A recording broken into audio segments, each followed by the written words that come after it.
In my head, I was gonna lose the baby. Stunning dashcam footage out of Arkansas shows a state trooper flipping a pregnant woman's car while she was trying to pull over. Luckily, she survived and is now suing the officer. And by the way, this happened a year ago and he still has his job. So I'm going to play for you the video here and reporting from Susan L. Curry of Fox 16 in Little Rock, Arkansas. Are you the only one in the vehicle? Yes. Okay. Pregnant. As the driver of this SUV hit and flipped by an Arkansas State Police trooper. Why didn't you stop? Because I didn't feel like it was safe. Well, this is where you ended up. Senior Cpl Rodney Dunn tried to pull her over for speeding. He claims she fled. Less than 2 minutes after his blue lights went on, he used a pit maneuver, a risky way troopers hit and spin out cars to end chases. I thought it would be safer to wait until the exit. No, ma'am, you should pull over when law enforcement stops you. A few more seconds and none of this would have happened. Now sitting in her lawyer's office, Harper is suing state police, saying the pit was negligent and excessive force. The suit points to the video, arguing Harper signaled she wanted to stop.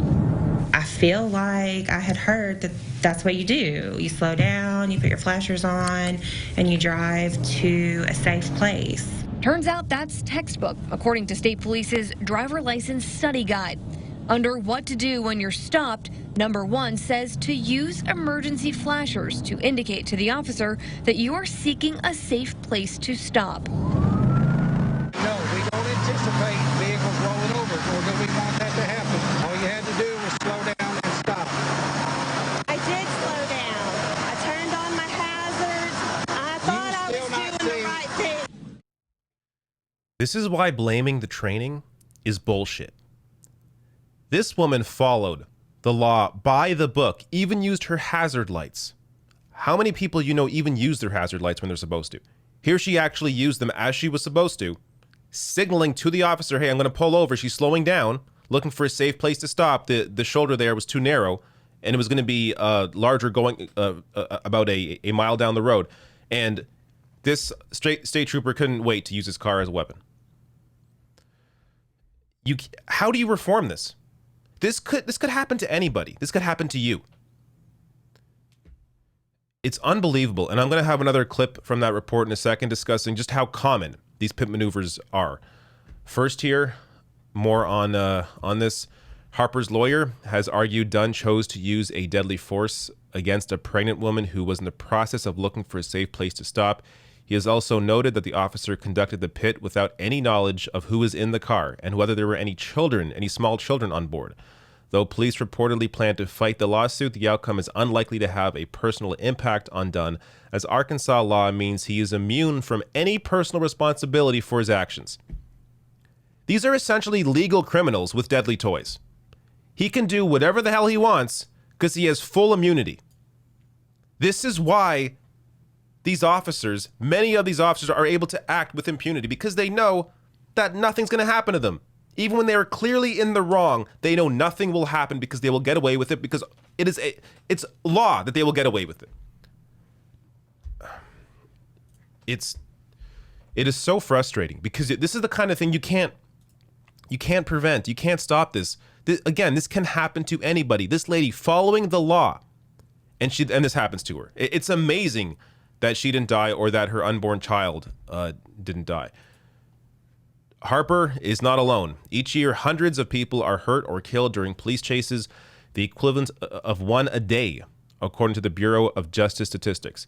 Police chases are terrible for public safety. The nonprofit Fair Warning estimates around 20% of police chase-related deaths are bystanders, and often the subjects of those pursuits aren't even charged with the crime.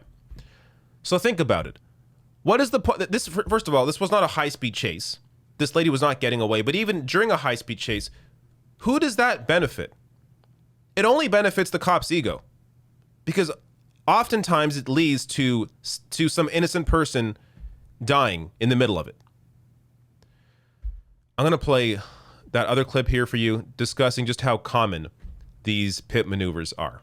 Pits are becoming more common with state police. Our recent investigation uncovered state police attempted or used pits on at least 144 drivers last year. That's almost double compared to the year before. During those pits, 3 people were killed. 1 was a passenger. What was done to Miss Harper was deadly force. Harper's lawyer wants the lawsuit to change state police policies, saying there need to be limits on when officers are allowed to use pits. 144 times in 1 year in one state. 3 people killed, 1 a passenger. And by the way, that doesn't even include the people who may have been on the street, caught in the middle of all this, also injured and killed. Just completely insane. This is, again, not a training issue. You have people here with incredible power, unlimited power, the awareness that they will get away with anything, with everything. This guy, still an officer, after clearly using his car in a way that was used as a deadly weapon. This person, no threat to anybody, signaling that she was going to pull over, and almost killed. Completely insane. And I hope they win their case.